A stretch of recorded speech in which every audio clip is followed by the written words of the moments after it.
Listo, un momento, cuadro por acá esto y reviso algo del audio. Listo, bueno, ahí está. Supongo que ya se está viendo mi pantalla.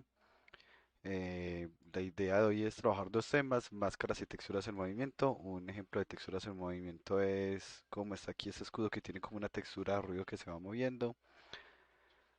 Y bueno, pues podemos utilizar obviamente varios efectos con esto. Y máscaras es algo como esto. Yo pago por acá un momento. Y máscaras es lo que nos permite combinar.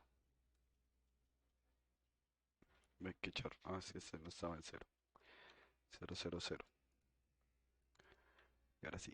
Y máscaras es lo que nos permite combinar, digamos, dos texturas o dos efectos inclusive en dos zonas diferentes. El concepto es, a mi parecer, uno de los conceptos más importantes de programación gráfica. Así que cualquier duda que vayan teniendo, pues la idea es que aprovechemos y la pregunten. Aquí tengo, por ejemplo, esta textura de como tierra y la otra hierba y se están combinando a través de una máscara que es este ruido de acá. Si yo pusiera otra, digamos, que tengo aquí, Binary, digamos, esta de acá, que es una imagen blanco y negro, pues lo que va a pasar es que voy a tener la mitad de la textura a un lado y la mitad a otro lado, y en esta mitad que hay como un espacito muy pequeñito de transición, es donde vemos aquí como la combinación de las dos texturas. O podríamos, por ejemplo, eh, cambiarla por una que tengo más larga, esta de acá, y ahí podemos ver cómo se presenta más el suavizado entre una textura y la otra. Entonces, concepto uno máscaras, concepto 2 texturas en movimiento, que ahorita pues lo retomo con más cuidado. Por si alguien quiere replicar este efecto, pues generalmente uno de los problemas que hay es ponerle una textura a una esfera. Es decir, si yo pongo por acá una esfera y le pongo exactamente este mismo material,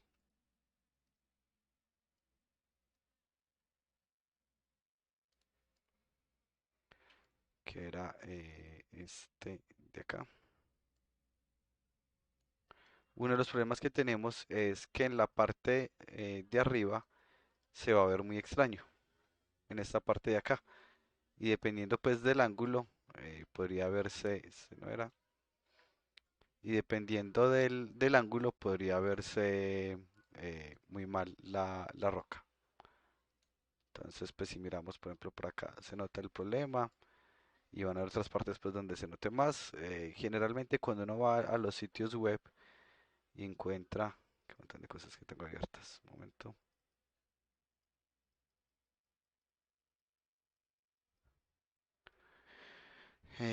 Digamos texture, eh, esta página acá, si miramos la esfera se lee muy bien la textura y en cualquier otra, pues lo va a ver uno y las texturas quedan muy bien, pero cuando uno los va a ponerlas en una esfera, pues no se ven tan bien, obviamente pues es porque el mapa V lo organizan diferente. Sin embargo, pues podemos replicarlo de forma muy sencilla, inclusive con el ProBuilder, haciendo esto. Lo que voy a explicar es simplemente como el setup de la esfera, de modo que puedan replicarlo o para cuando necesiten efectos que hacen uso de esferas, por ejemplo. Entonces, primero, realmente, pues uno de los primeros trucos para esto, cuando uno necesita utilizar esferas y ponerle texturas, un truco muy popular es de hecho no utilizar esferas, sino utilizar semiesferas. Entonces yo acá tengo, por ejemplo, mi cámara y no importa pues como yo para dónde me ubique, yo siempre lo hago como una esfera, pero es porque tiene el mismo truco que tiene pues un billboard, de que mira la cámara, pero realmente pues estamos trabajando es con media esfera. Tiene varias ventajas, uno que es más fácil que la textura quede bien y segundo pues que es más óptimo que una esfera porque pues tiene la mitad de las caras, dependiendo obviamente la cantidad de polígonos Gio, pues, sí. una pregunta, ¿cómo hiciste lo de que la semiesfera viera siempre la cámara? Con un lookup, ese sí es un script muy sencillo con un lookup hacia la cámara. Ah, ya, como lo que hacíamos con el personaje que le movíamos la cabeza cuando hacíamos el pathfinding. Eso, exacto. Solo que Ah, aquí ya, lo ya. tengo execute en edit mode, de modo que aunque no le dé play, pues ella me sigue mirando, sin tener que darle pues play al proyecto. Y bueno, entonces, y si miramos aquí, pues la esfera se alcanza a ver bien claro, porque la textura aquí a los lados, pues es donde se empieza a alargar, pero para la perspectiva que uno la va a ver, de hecho se ve bien. Entonces, para eso, pues podemos crear una semiesfera, pues en cualquier software, aquí lo voy a hacer en este. Para crear una semiesfera, voy a crear una esfera, que es este de acá. Y pues la herramienta de ProBuilder nos permite borrar ventanas, borrar caras. Entonces nosotros podemos seleccionar, pues aquí es objetos, vértices, aristas, caras. En la selección de caras, pues puedo borrar las caras que no me interesan, que serían de la mitad para abajo,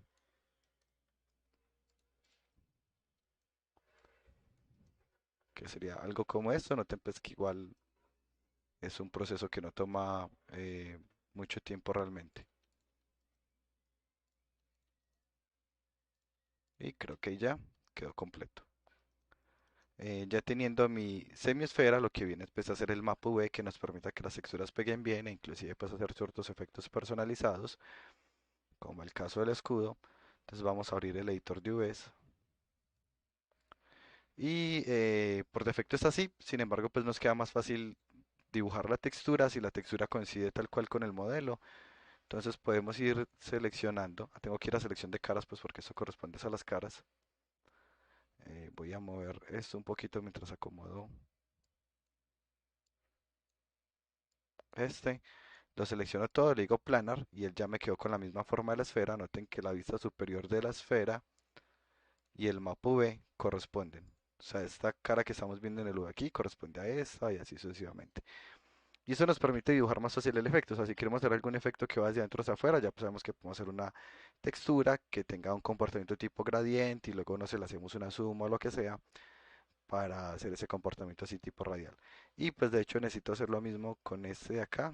Lo selecciono y le digo planar y lo ajusto o muevo el otro, cualquiera de los dos. Aunque yo estoy casi seguro que puedo mover, seleccionar toda la S y darle planar, ya verifico. Así ya quedó bien, creo. Sí parece. No que sea acá no me convence, pareciera que hubiera quedado un poquito desfasado, pero no estoy seguro. Bueno, así de hecho. Ah, no, no, no, así quedó bien. Listo. Y ya tenemos pues nuestro mapa bueno, nos falta acomodarlo pues a la textura, porque la textura es el cuadrito pues pequeñito que hay adentro, entonces pues ya es acomodarlo dentro de este cuadro, pues porque ahí es finalmente donde va a ir la textura. Y igual si queremos como pintar cada cara o lo que sea, pues ya podemos mandar eso a cualquier software de imágenes, pues sea Photoshop o lo que sea. Pues que uno aquí simplemente puede ajustarlo y darle que me exporte el mapa V. Voy a guardarlo aquí mismo en texturas.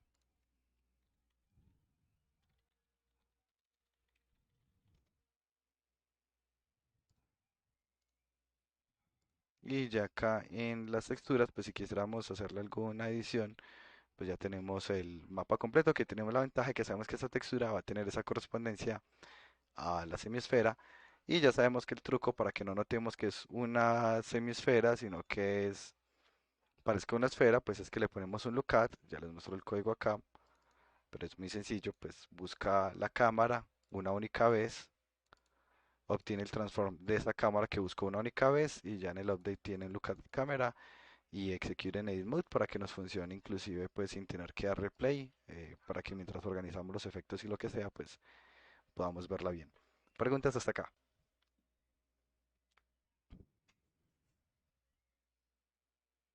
No hay preguntas No, y de sigo momento bien. no. Excelente, excelente. Bueno, ya sabemos entonces que el concepto de máscara es que vamos a tener una textura que nos va a indicar dónde se realiza una operación. Pues aquí se utilizó esta, entonces ya sabemos que sería en este círculo que está aquí, que voy a poner una textura y para atrás la otra. Podría poner inclusive el de una partícula, particle, como el de la partícula es difuminado, pues vamos a tener aquí como en el centro una y se empieza a perder hacia el fondo. Bueno, ese es el concepto de una máscara. Aquí tengo pues como algunos ejemplos con este personaje de acá, eh, la carpeta de máscaras. Yo, Sí. en el otro, perdón, en el material ese, en la otra escena que tenías, Ujú. supongo que al otro lado también está el punto, sino porque, pues, esa sprite de la partícula, que es la máscara, está en ambos lados, ¿cierto? Mal, solo que como el otro lado está cortado, lo cortaste. Culo. Ya entiendo. O sea, pues que aquí debería estar este mismo, pero a este lado. Sí, ahí atrás. Sí, o no. Dependería de cómo se ha hecho el V, porque pues igual uno podría haber organizado, digamos, un V que fuera la cara de adelante aquí y la cara de atrás aquí al ladito. Ah, bueno, pero como está así perfectamente, que es cara y cara en En, el mismo posición, estaban ambos lados, paralelo. en, pero A ver si es solo hay un perfecto. lado, pues el otro lado desapareció, el otro Ah, lado no bueno, tiene caras, entonces por eso eso solo corresponde a la cara de adelante. La cara de atrás no aparece en el mapa web porque no tiene, es decir, en el mapa web no aparece nada que no exista, por así decirlo. O sea, no va a aparecer aquí una cara que yo ya haya eliminado. bueno, listo. ¿Cómo se dice barley en inglés? Bueno, es como así.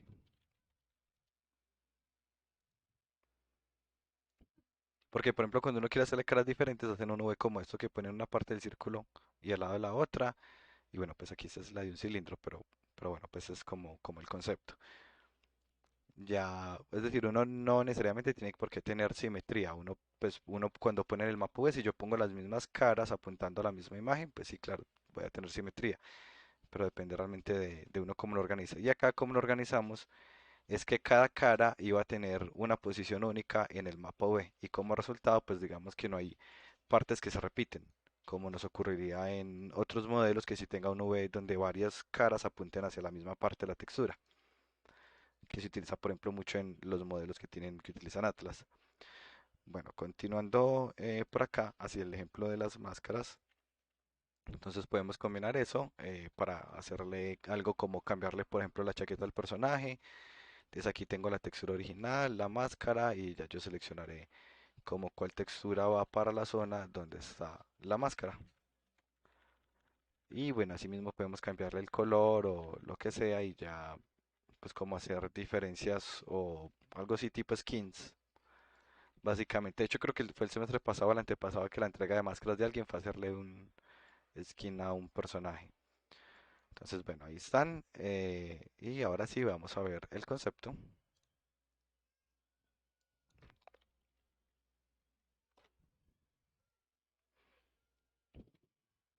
Y el concepto parte de algo que mencioné en la clase de texturas y es las texturas en los lenguajes de programación gráfica, pues GLSL, HLSL, CG, están normalizadas.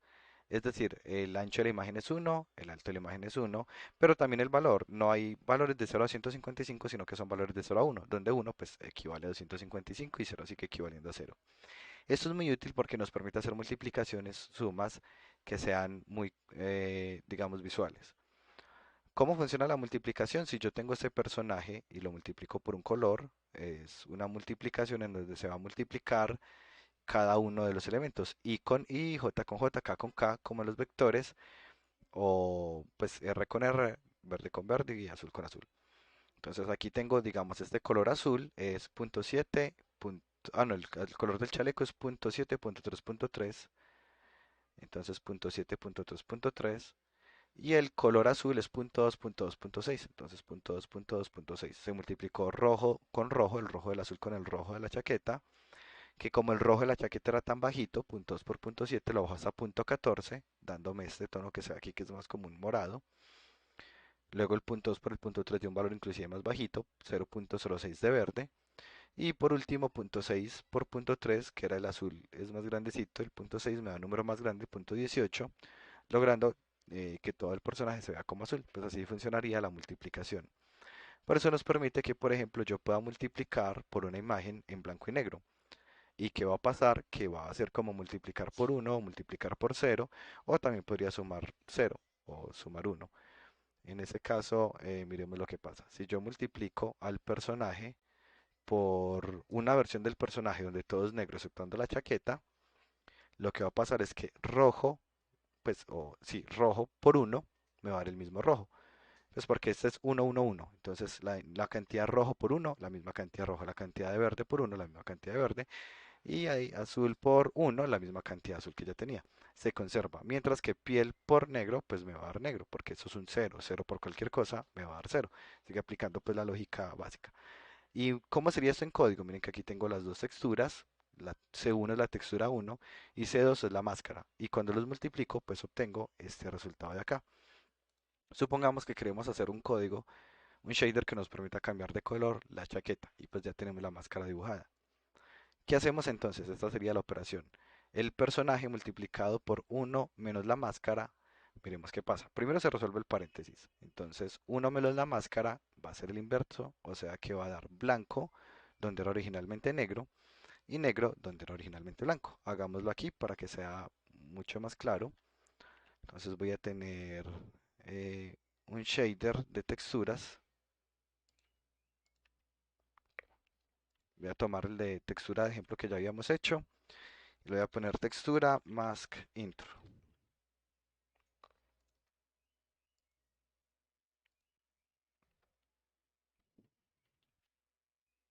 Texturas mask intro. Y se lo voy a poner aquí al personaje.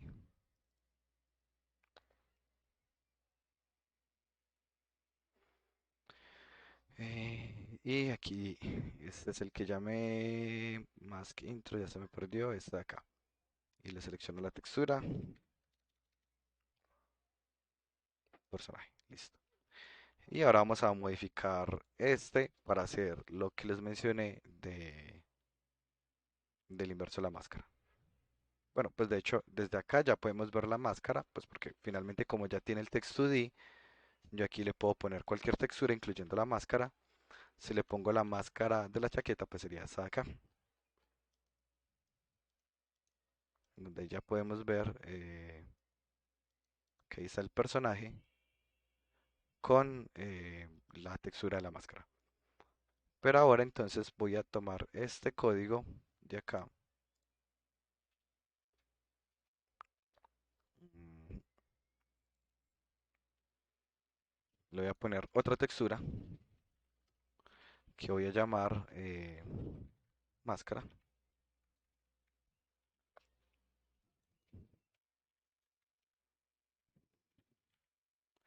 Como siempre, pues cualquier propiedad que declare, la tengo que declarar como variable. Si es una variable, si es una propiedad tipo 2D, la declaramos como sampler 2D. A esta máscara pues tendré que aplicarle, le cambio el nombre por acá, este es mask intro. Y pues tendré que aplicarle el text 2D para poder mapearla. Le pondré ese el nombre de mask. Y la que me va a poder mapear aquí es esta de acá. Voy a utilizar el mismo mapa V, pues no necesito cambiarlo para nada. Y por ahora voy a mostrar uno menos la máscara. Aquí lo estoy guardando en un float 4, probablemente eso es un float, pues porque solo tiene un único canal. Entonces voy a hacer lo que les había mencionado otra vez, de guardar tres veces el mismo canal.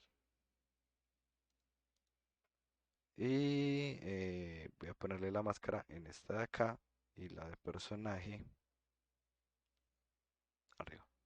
Entonces notemos que aquí como tengo el inverso de la máscara, se va a ver la chaqueta negra y el personaje en blanco. Ahora miremos aquí que me dicen multiplique el personaje por el inverso de la máscara y qué va a pasar que le voy a quitar la chaqueta, pues la chaqueta le va a quedar negra. Entonces hagamos esta parte aquí, ya sería una operación diferente. Voy a ponerle este el nombre de output.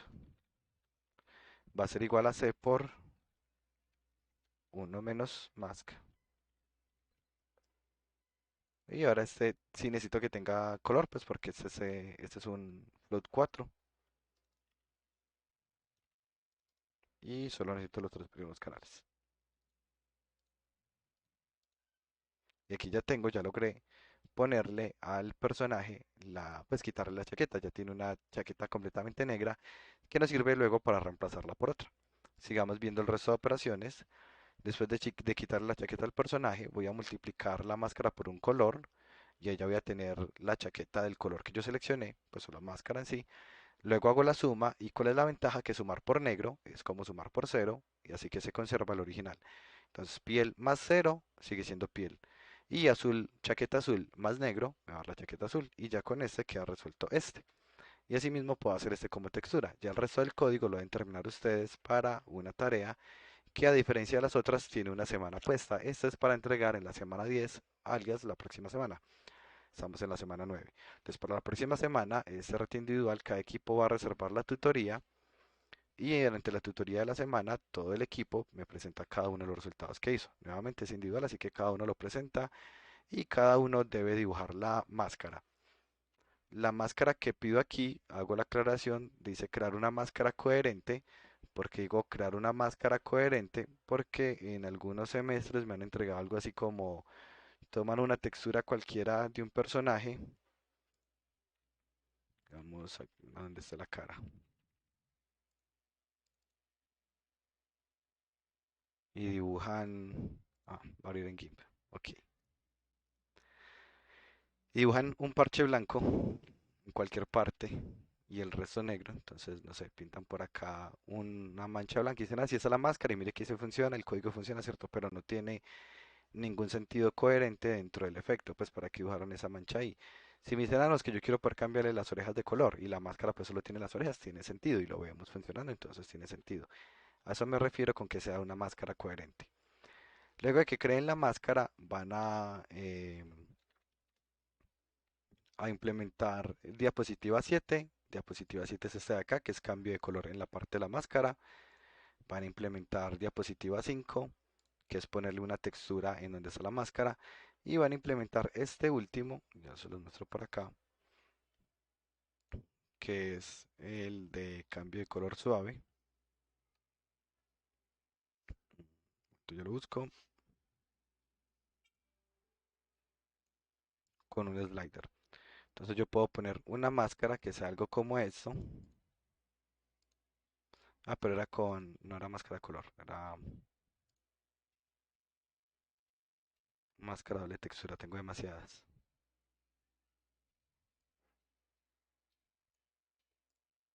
Creo que esta sí es. No, es porque tengo la carpeta que no es. Ahora sí, máscaras. Ah, simplemente es que se la había quitado aquí el shader, bueno. Y acá entonces tengo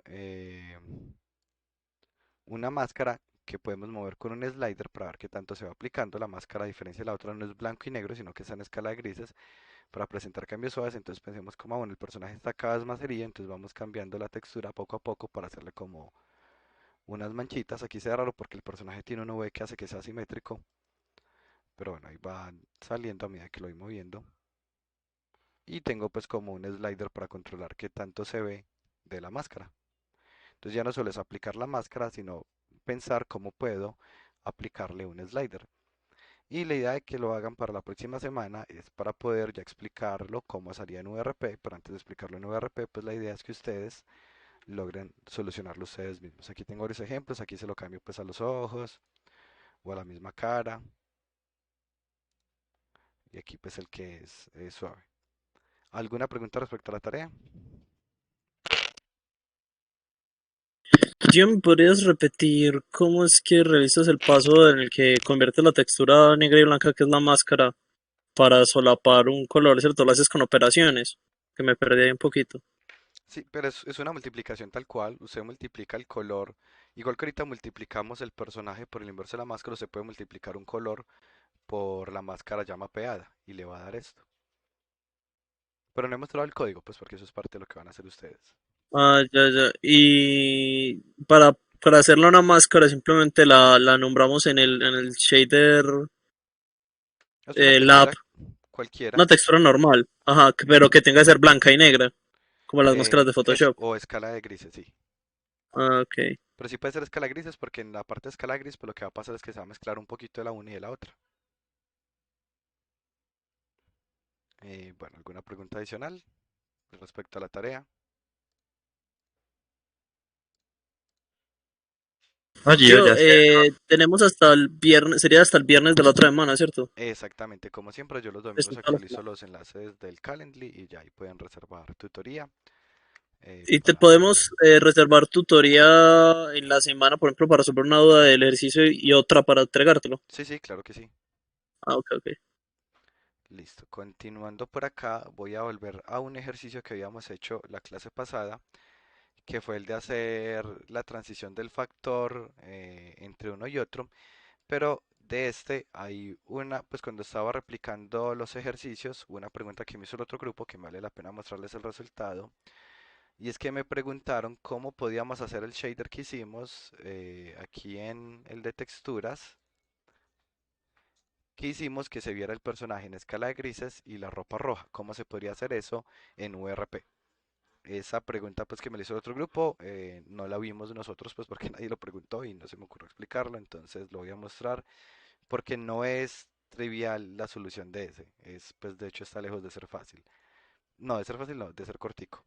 Entonces se los muestro por acá, se lo llamé texto de clase y aquí de hecho está el resultado, aquí se alcanza a notar, en donde tengo las partes que cumplen con el umbral. eh, oh, se me fue esto más arriba ya. Las partes que cumplen con el umbral entonces se ven a color y el resto se ven en escala grises. ¿Cómo podemos hacerlo? Aquí están los nodos. Si notan, pues los nodos es mucho más largo que por código, que es pues una de las razones por las cuales no soy tan fan de los nodos. Sin embargo, es visualmente mucho más sencillo de resolver. Ya les muestro de cuál código estoy hablando. Este lo llamé ejemplo de. Pues aquí está el código, ¿cómo lo hicimos? Verificamos. Si el rojo es más que el doble del azul y el rojo es más que el doble del verde, deje el color original, ¿cierto? Pues también lo podemos multiplicar o algo, pero es el color original. De lo contrario, calcule la escala de grises, que lo hicimos como el promedio, luego lo hicimos como el promedio ponderado, pero bueno, es básicamente el promedio, que es la suma de estos tres, perdón, dividido entre tres. ¿Cómo hacemos esto por nodos? Porque empezando, ¿cómo se hace un condicional en nodos? Entonces, ahora sí, veamos aquí. Entonces, tengo la textura original. Como podrán imaginarse, pues de hecho es la única entrada. Aquí está la textura. Esa textura la vamos a pasar a sacar a escala de grises. ¿Cómo la pasamos? Sumamos el canal rojo con el verde. Hay un problema con el nodo de suma y es que solo permite recibir dos parámetros. Entonces, ¿qué pasa si necesitamos sumar tres? Pues hacemos dos sumas. Entonces sumamos rojo con verde y luego sumamos el resultado de rojo con verde, lo sumamos con el azul. Así que este out tiene la suma de RG y B y lo ponemos en un nodo de dividir y lo dividimos entre 3. Ahí ya está hecho el promedio. ¿Alguna duda respecto al cálculo del promedio? No hay dudas, súper bien, continuemos. Luego, por otro lado, de estos mismos nodos RGB voy a sacar otra salida. Voy a multiplicar el verde por 2. Entonces, multiply 2 por el verde para hacer esta parte del código. Luego seguimos por acá. Multiply el azul por 2 para hacer esta parte del código. Y luego por acá vienen los condicionales. Entonces le estoy diciendo, compáreme el canal rojo, que es esta flechita que viene por acá, va a ser el canal rojo, con el resultado de multiplicar el azul por 2. Y compáreme el rojo por el resultado de multiplicar el verde por 2. ¿Qué tipo de comparación aquí me permiten elegir? Y pues la que elegí es mayor o igual. Y lo mismo aquí, mayor o igual. Esto me va a dar un booleano. Si se cumple la condición, me da un verdadero. Y si se cumple la condición, pues me da un verdadero. Luego que sigue, si miramos en el código, pues tenemos un operador tipo i. Ese operador tipo i se lo ponemos tal cual creando un nodo tipo i. Y la salida la conectamos a un branch. El branch es el equivalente al if. Si esta condición o predicado, que es la otra forma de decirlo, si la condición se cumple, pase la salida que hay por acá. Piensen que aquí hay un cable. Yo sé que muchas de las cosas que yo hago parecen como muy de escuela, pero pues me parece que es mejor ser muy visual para explicar. Entonces, si piensen que aquí hay un cable. Si esta condición es verdadera, va a conectar el cable desde aquí hasta aquí. De hecho, que es como funciona normalmente un switch. Pues así funciona un switch. Básicamente deja pasar algo o no dependiendo de un estado. Entonces, si esta condición se cumplió, esta salida internamente se conecta por acá. Y si esta condición no se cumplió, la que se va a conectar va a ser esta de acá. Y ya con eso nos quedaría como resuelto la parte del condicional. ¿Y qué es lo que va a ir conectado ahí? Pues el escala de grises o el original. Y ese ya se conecta al albedo. Preguntas.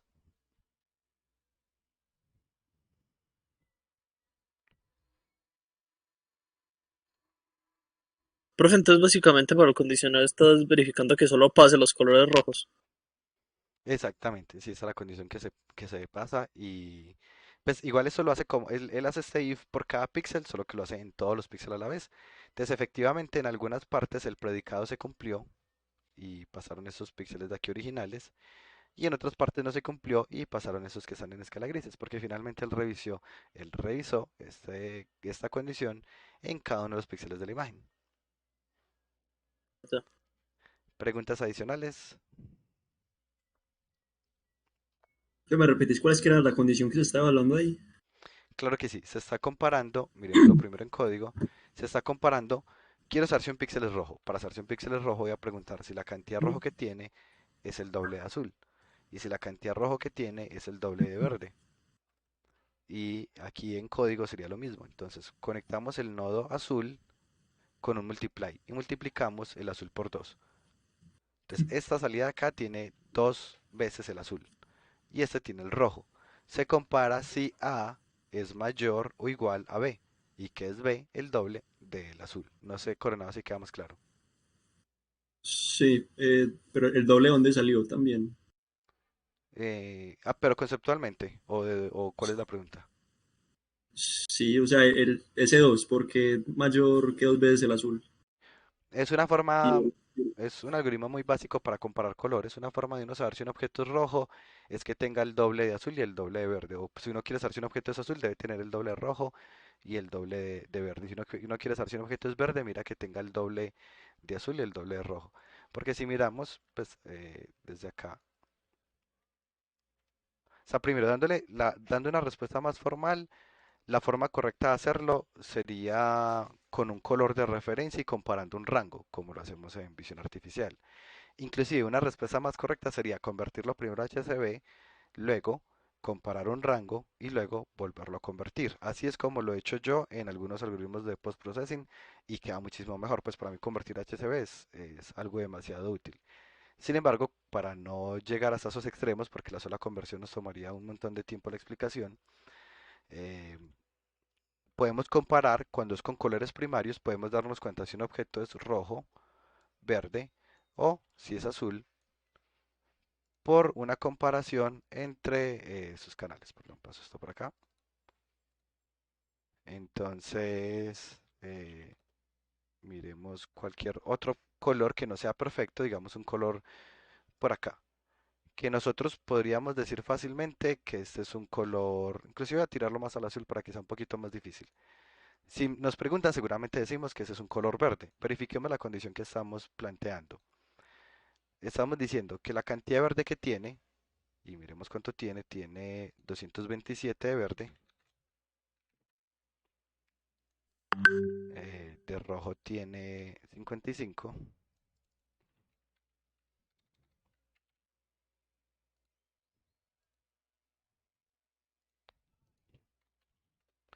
y de azul, otra vez me equivoqué de pantalla, perdón, ya pongo otras por acá.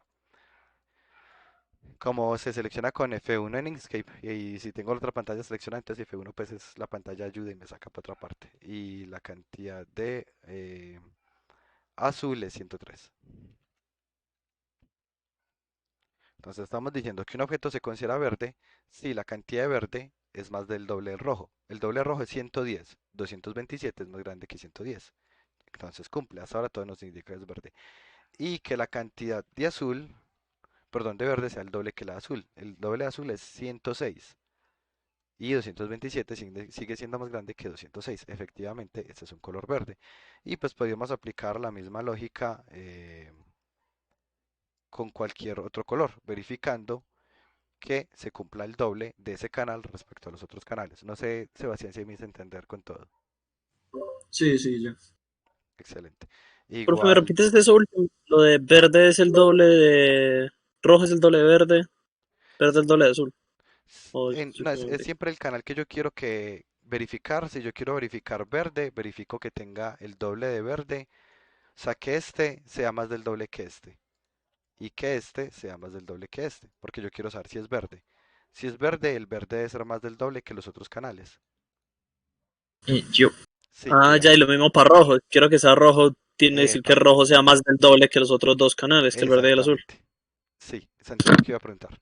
¿qué manera tenemos más o menos específicamente de, por ejemplo, si solo quiero que sea naranja, solo la naranja se ponga de ese color, pues se vea y lo demás sea gris?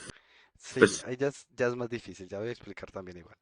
Miremos que esto inclusive, o sea, uno puede hacer, por ejemplo, una textura, que la cámara le da una textura, que de hecho lo vimos con partículas. Esa textura yo la puedo poner en un material, que puede ser mi propio shader. Y yo puedo poner entonces que el verde me lo detecte con ese mismo algoritmo y me lo convierte en transparente. Nosotros podemos hacer con lo que hemos visto hasta ahora, ya pueden hacer un chroma key que funciona en tiempo real sobre la GPU, lo cual es supremamente eficiente, montado en un motor de videojuegos. Eso, pues, si se toman el ratico no les debería tomar demasiado tiempo. Y verifiquemos que efectivamente sigue cumpliendo, porque si miramos, por ejemplo, el color piel superpixelado, color piel caucásico, nos va a dar que tiene, pero este justamente tiene mucha iluminación verde. O sea que puede que aquí no funcione tan bien, porque pues puede ser por lo pixelado que está, pero aquí hay mucho verde, o puede ser por la luz que le está reflejando. Pero acá, para verificar, no, no, mentira, sí, de hecho está bien, porque igual no cumple la condición. Verifiquemos este contra este. En este los canales tiene 5 de azul, eso es muy poquitico, y 2 de rojo, porque es un croma pues muy bueno. Y de verde tiene 209. Obviamente el verde que tiene es más de 4 y más de 10. O sea que efectivamente ese es un píxel verde y lo que haríamos es que le pondríamos el alfa al 100% en ese píxel. Mientras que el color piel tiene 182 de verde, pero tiene 236 de rojo. Como resultado, este de una quedó descartado. El rojo es más que el verde. Ya no cumplió la condición, lo dejamos quieto y al final pues ya vamos a tener solo la persona recortada, que es como hicimos lo de los cromas, por ejemplo, de Da Vinci, algo así, solo que utilicé pues otro algoritmo por varias razones, pero funciona relativamente pues muy bien y tenemos la ventaja que corre en tiempo real, aunque creo que no tengo aquí ningún ejemplo de ese. Bueno, ya respondiendo a la pregunta, que es más difícil, la de cómo nos damos cuenta si es naranjado, podemos hacerlo con la fórmula, con la ecuación de distancia, porque resulta que los colores pues se comportan igual que un plano cartesiano. Entonces tenemos algo como esto, ya lo voy a compartir allá. Tenemos esto. Un momento, perdón, tomo agua.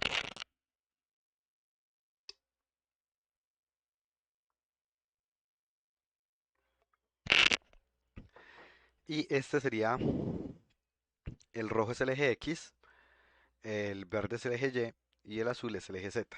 Pues de hecho ese cubo no me gustó cómo está la forma explicado. Eh,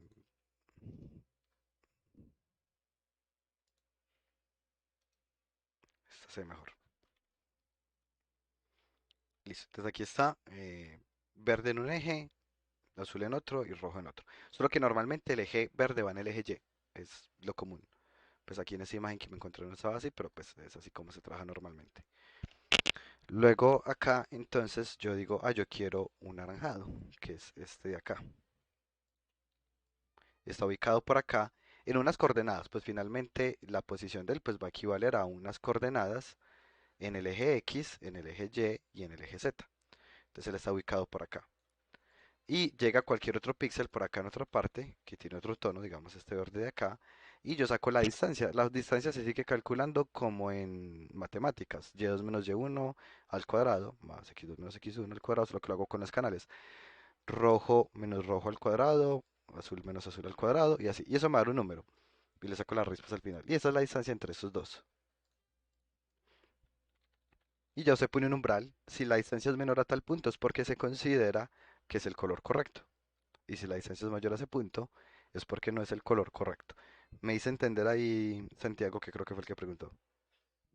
Sí, pues sí es complicado al principio verlo un poco, pero sí, sí, sí se entendió. Dale, igual si le llama la atención el tema, puede ver el curso de visión artificial. Lo pueden ver como optativa. Eh, que ahí pues trabajamos un poco más el tema de los colores y hacen pues de hecho sus propios sistemas de calibración para calibrar colores, bueno, y ya se los podría llevar a programación gráfica. Y a veces trabajamos en HCB y hacemos calibración y todo, y en HCB es la misma lógica, solo que pues se habrá con unas ventajas respecto a RGB que veremos más adelante en el curso. Bueno, entonces ya resuelta esa duda, aquí están los nodos para poder hacer esa comparación y un nodo que no habíamos visto hasta ahora, bueno, dos, el de i, solo que ese es muy obvio, y el de branch, que de pronto es un poquito más difícil de recordar, es el de if. O sea, esto sería un if, vamos aquí, una notica, if. ¿Eh? Ah, yo. Sí, Nos habías dicho, creo que en las primeras clases de shaders, que cuando te preguntamos sobre WP, que es mejor no utilizar en esto if, sino ler. No estoy mal. sí, exacto, es lo que aquí no puedo porque eso es un booleano. Ah, El herb no recibe un booleano. O sea, aquí prácticamente estoy obligado porque lo que esto me está retornando al final es un falso verdadero. Y un lerp me va a recibir un 0 un 1. Eso sirve si yo pudiera convertir esto de 0 a 1. Es decir, yo lo puedo hacer por código. Si yo pusiera, por ejemplo, aquí ah, como una conversión de esto a un número. Sino que esto, pues yo sé que va a aparecer, que va a ser muy parecido, pero no es lo mismo. Voy a poner aquí float x igual a esto. Interrogación 1.2.0. ¿Quién me indica qué estoy diciendo acá? Ah, sí, ahí está bien. Profe, acá no hay booleanos. Sí, sí, sí, hay booleanos, claro. De hecho, por eso, de hecho, el problema principal es que esto es un booleano. Es lo que me retorna ese comparison es un booleano. Lo que me trabaja este if de aquí es un booleano. Esto de aquí es un falso o verdadero. Ah, era más por no poner float X, sino bool X. Pero de hecho lo que me quiero ahorrar es, quiero evitar el bool para poder trabajar con un lerp. Pero primero, ¿quién me dice cómo se interpretaría esta línea de acá? Que si lo que está entre paréntesis es verdadero, se pone el uno. Si no, se pone el 0. Exacto, muchas gracias Juan. Esto es un condicional de una única línea. Los condicionales de una única línea son mejores que los condicionales con if, primero por compatibilidad. Los if no son compatibles con todas las tarjetas de video, ni con todas las plataformas. De hecho, este pues me di cuenta a la maldita sea, pues en el proyecto de Confama, yo tenía un shader que utilizaba un if y funcionaba muy bien en el editor, pero cuando lo exporté a web para montarlo en Moodle, porque es un juego que está montado sobre Moodle, pues conforme tiene unos cursos y bueno, tiene una parte gamificada. Y cuando lo monté ahí a la plataforma, no funcionaba el shader. Y no lograba entender por qué. Luego, cuando probé hacerle build al shader, teniendo la plataforma web seleccionada, me di cuenta que me marcaba esto como un error, pero esto no me lo marcaba como un error. Entonces, primero, los if no son compatibles con todas las plataformas. Primero. Segundo, los if implican algo, que de hecho aquí el nombre directamente nos lo dice, que se llama branching. Branching es un problema muy grande de programación, porque cuando yo creo ramas, el procesador no está optimizado para trabajar esas ramas. Digamos que al final cuando eso se convierte en unas instrucciones, si yo tengo un if de varias líneas, lo que él va a tener que hacer es crear aquí un segmento de código cuando ese if se cumple y otro segmento de código cuando ese if no se cumple. Y entonces cuando viene aquí las instrucciones del procesador, él implica por acá hacer unos saltos de línea, luego volver al original o hacer otros saltos de línea. Finalmente, para el procesador es mucho más trabajo tener ramas. Así que por eso en la medida de lo posible, si pueden evitar utilizar if, es mejor evitar utilizar if. Y no lo menciono solo en CG, es en términos generales. De hecho, el documento que yo les compartí, yo creo que se va a la estructura de proyecto. Para los que trabajaron conmigo en el proyecto de Confama, tenía esta parte de acá que decía evitar utilizar los condicionales y es por eso. Y esto es C Sharp. O sea, en vez de utilizar si x es mayor a uno y igual a uno, lo contrario, si x es menor a cero y igual a cero, pues utilizo un clamp. Y en lugar de hacer algo que si la sangre es menor a cero, el render lo apague, pues render enable igual a salud mayor igual a cero. Y noten que es el mismo resultado. Pero esto es mucho, mucho más óptimo que esto. Porque esto, cuando crea los branch en el procesador, va a implicar, como les digo, unos saltos, instrucciones más largas, porque yo no solo tengo que saltar, sino que tengo que volver, así que ahí mínimo le estoy agregando dos instrucciones adicionales. Mínimo, pero realmente pues el branching tiene varias implicaciones. Así que con este código que yo acabo de hacer acá, él no crea un branch. Este tipo de operador no crea branch y ya yo puedo hacer lo siguiente. Puedo decirle o.albedo igual a lerp, un lerp entre la versión RGB y la versión gris con ese parámetro X.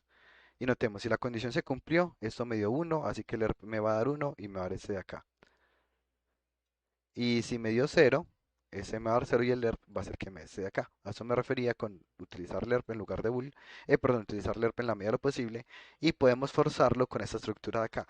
Porque en clase yo de entrada no lo hago así, porque son dos conflictos para enfrentar a la vez. Optimizar a la medida que estamos aprendiendo no es lo correcto. Primero vamos a aprender y luego cuando tenemos ya todo muy claro, podemos trabajar algunas cositas de optimización. Si estamos como en el punto correcto. Igual, pues ya que lo hice, no sé qué tecla presioné ahí. Bueno, ya que lo hice, ¿qué dudas tienen de este código? ¿O es claro? ¿Quién tiene alguna duda? No hay dudas pequeñas, puedo pues retomar el ejemplo, no tengo problema obviamente.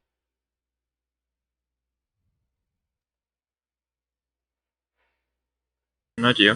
Y el lapsado es cierto que es una transición entre el valor del cero y uno, ¿no? Y se puede poner otro intermedio ni nada, solo es entre dos valores. Sí, pues uno sí puede poner varias condiciones poniendo otra interrogación aquí. Sí, Sí, sí, eso funciona. No sé realmente si cuando uno pone esa segunda interrogación implica branch o no, creo que no, pero no estoy seguro. Tocaría consultar con el internet porque no estoy seguro.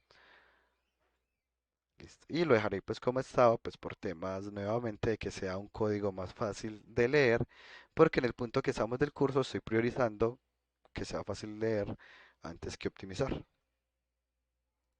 Aquí con los nodos, no sé si sea posible, pero el único nodo que encontré que me permitiera hacer eso era branch, que ya nos está diciendo directamente que va a crear una rama. Entonces, no sé, me tocaría leer más porque igual lo que uno podría hacer es un custom node porque uno puede crear nodos con código propio y con eso podría resolverlo. Y volvemos hasta acá. ¿Alguna pregunta tienen? ¿No? Bueno, entonces, yo, sí, eso de leer, pero ya se respondió bastante bien. excelente. Entonces, ya hasta ahora hemos visto máscaras, que tenemos una tarea pendiente. Vimos el cómo utilizar condicionales en URP. Y lo que viene, no sé por qué cerré ese proyecto, ese no es el que yo iba a cerrar. Lo último que viene es cómo agregarle movimiento a una textura. Agregarle movimiento a una textura pues nos va a poder dar algunos efectos como agua en movimiento o fuego en movimiento o cualquier tipo pues de movimiento que nos queramos imaginar. Ya lo muestro acá. No, me equivoqué, falta una presentación antes. Sino que es muy cortica y siempre se me olvida. Así como nosotros guardamos una máscara, podríamos guardar cuatro máscaras, porque resulta que cuando uno guarda una máscara en blanco y negro, realmente esa imagen está en RGB. Yo le digo a créeme esta imagen, que aparentemente es blanco y negro. ¿Ocupa solo un canal? No, ocupa tres canales. Pero la cantidad de rojo es esta, la cantidad de azul es esta misma y la cantidad de verde es esta misma. Y pues si el alfa sería una imagen completamente blanca. Entonces, esto no es muy óptimo porque yo estoy utilizando tres canales para guardar exactamente la misma información. Entonces uno dice, qué desperdicio tener una imagen entera y botar tres canales solo para guardar una máscara. ¿Podría guardar varias máscaras en una sola textura? Claro que sí.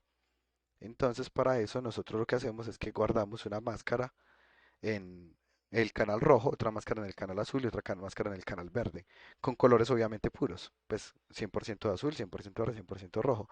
Y ya yo puedo acceder a la textura con un text 2D como siempre, y le digo punto R y ya tengo esta máscara, punto G y tengo esta máscara, y punto B y tengo esta otra máscara. Por ejemplo, Yo, sí, entonces en este caso, en vez de multiplicar, por ejemplo, como lo estamos haciendo, que era multiplicar directamente con los tres canales, el RGB de la máscara blanca y negro, multiplicaríamos por R o por G o por B, dependiendo de dónde quieramos poner la textura. exactamente. Esto no tiene una notación oficial, entonces ya cada uno podría definir con su equipo cuál va a ser la notación. Por ejemplo, me contaban los de esta empresa que se llama Effecto Studio, que ellos ya tienen como su propia notación para los shaders.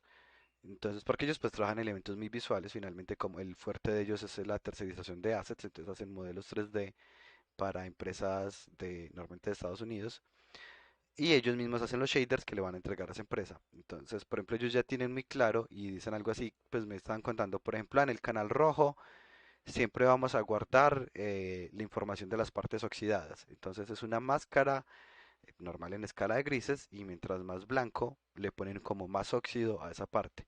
Y digamos que en el canal azul van a guardar unos brillos adicionales que se le van a poner. En el canal verde guardan otra información y en el canal alfa guardan otra información. Pero ya esa información la tenían como compartida y estandarizada con todo su equipo. Ya el artista 3D cuando hacía las texturas sabía que iba a crear una imagen en donde la cantidad de rojo iba a representar qué tan oxidado estaba, la cantidad de azul qué tan brillante era en algunas partes y así sucesivamente. Y se ahorraban el tener tantas texturas por modelo porque al final lo que hacían era manejar una máscara múltiple. Solo que eso no le dedico mucho tiempo porque es literalmente el mismo concepto de máscara, pero no guarden una, sino que guarden cuatro. Eso es. Y acá tengo pues un ejemplo que hice en donde creé esta máscara rojo, verde y azul y simplemente la utilicé para el azul el agua, rojo como arena y verde para hierba. Y como quizás puedan imaginárselo, esta misma lógica la podemos utilizar para generación de terrenos procedurales, en donde lo que utilizamos son algunos algoritmos, digamos, de la categoría visión artificial para generación de terrenos, y luego el concepto de máscaras para crear los diferentes terrenos. Y ya bueno, le podemos poner Perlin Noise para elevaciones, o el mismo, o el alfa que me indique la elevación, porque igual todavía nos queda otro canal disponible. Eso es. Preguntas de este tema, que es muy cortico.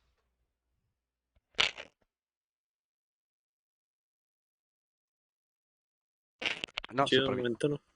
Yo para la tarea no es necesario, obvio, que la máscara esté perfecta. Bueno, pues con que sea lógica y más o menos correcta sirve. Exactamente, sí, traten de ser pulidos, pero yo entiendo que trabajar sobre las texturas que hizo otra persona es difícil. Digamos, yo quiero hacerle al personaje un mechón de cabello. Entonces aquí está el pelo del personaje.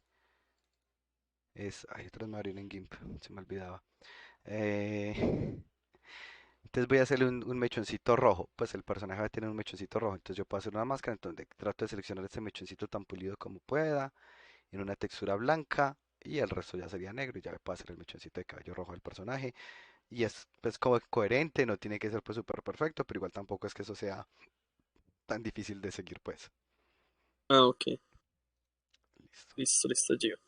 Y ahora respecto a movimiento, es muy sencillo, por eso es que alcanzo a dar pues como dos temas hoy, porque realmente son conceptos muy sencillos, es más ya empezar a darle los usos, como les decía pues aquí por ejemplo para este escudo estoy aplicando movimiento.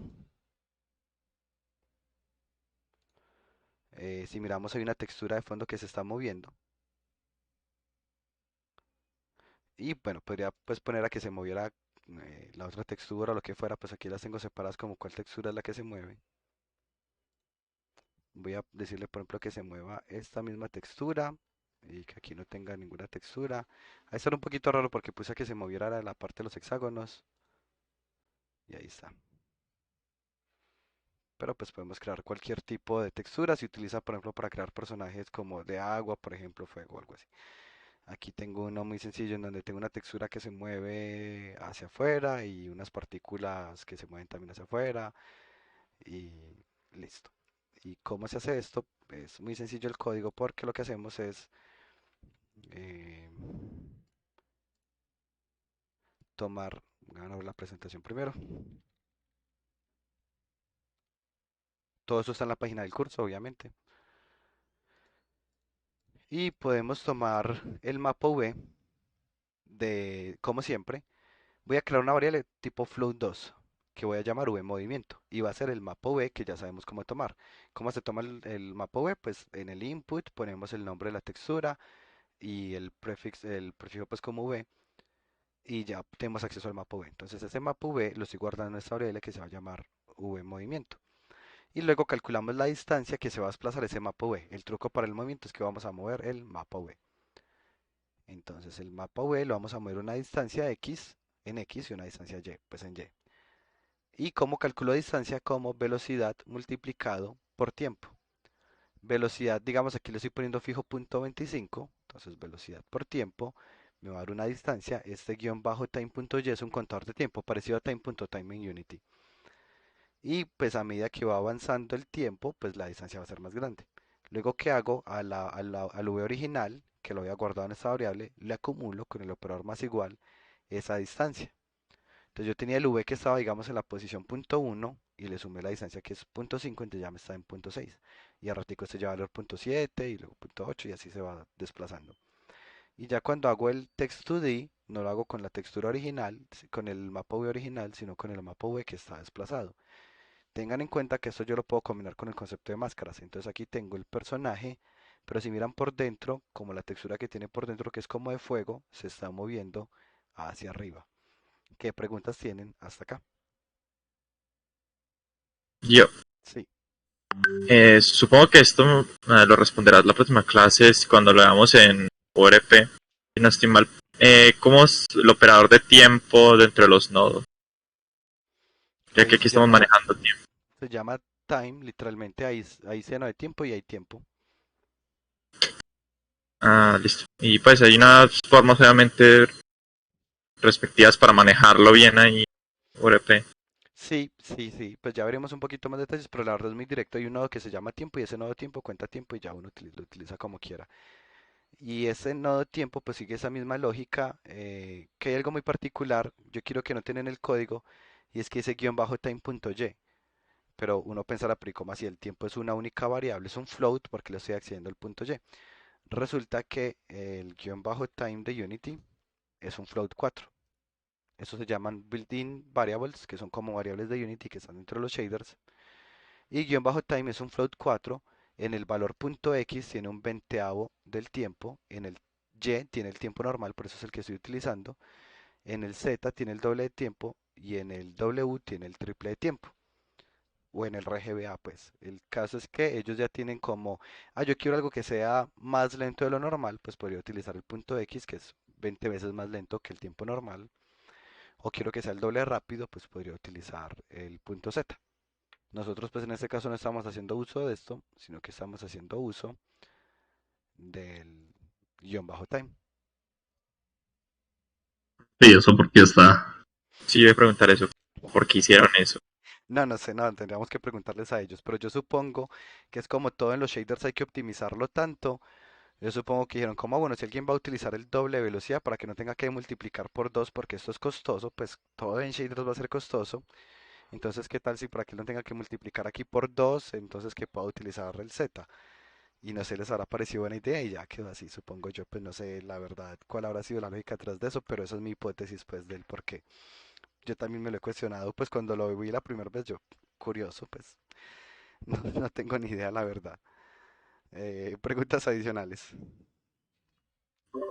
Ah, Yo sobre esta, más o menos como la lógica. O sea, justo para este código, entonces, como si uno hubiera, ¿cómo se llama esto? Como la máscara de la textura, eso, es como si la estuviera desplazando, ¿cierto? Eso, pero no estoy desplazando la máscara, sino el mismo mapa V. Miremos el mapa V que habíamos hecho ahorita. Es este de acá. Entonces voy a traerme este para aquí para Inkscape. Entonces, el mapa V es el que le dice dónde va la textura en el modelo 3D.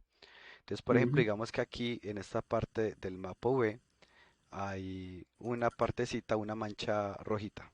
Y en el modelo 3D, pues en esa parte del modelo sale esa manchita rojita.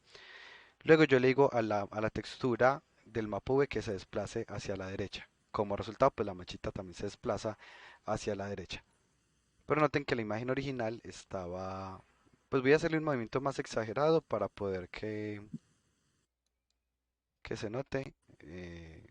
Este que tiene este color como un café clarito es la imagen original. Aquí está como la mancha pegada de esto en esta parte de acá. Ujú. Y cuando yo llegue y mueva esto hacia la derecha, pues ¿qué va a pasar? Como el mapa se fue desplazando, ya esta manchita quedó en la parte del modelo. Pues noten que esto para que funcionara el mapa V,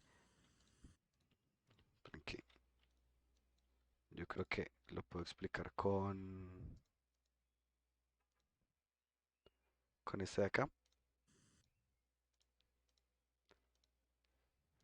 con el Selection Wire.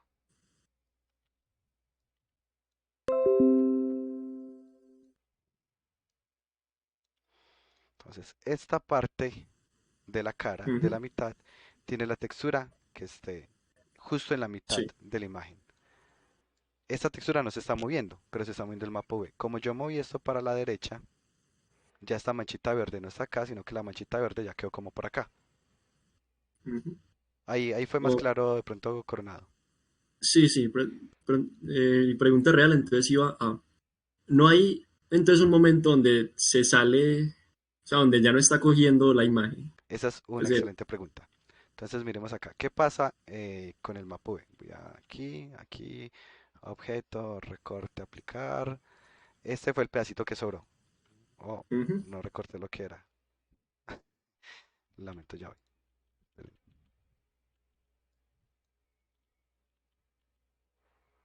Otra vez, por acá, hasta acá. Haz que tenía su duplicado. Listo. Este, mando para abajo. eh, Objeto, recorte, aplicar. Ahora sí, ese fue el pedacito que me sobró. Que si miramos, efectivamente ese pedacito ya se salió del tamaño original de la imagen. No es como que la imagen se hubiera hecho más grande, o sea que ese pedacito obligatoriamente sobró.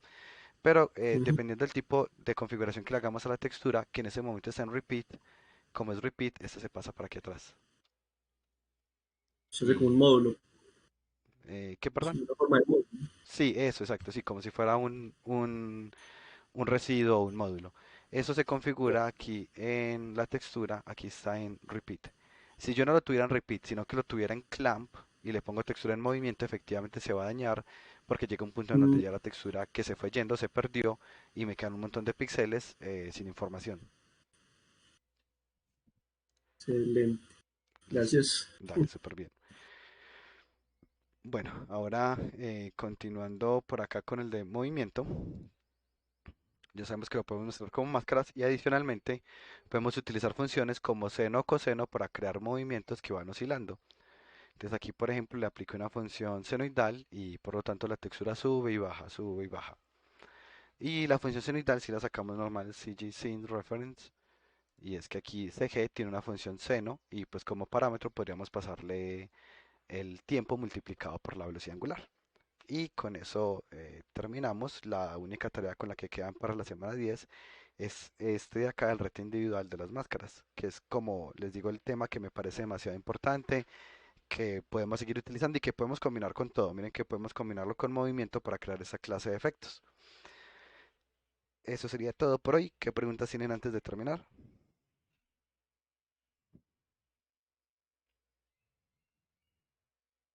No hay preguntas, entonces eso sería todo. Voy a parar la grabación. Gracias a todos por asistir y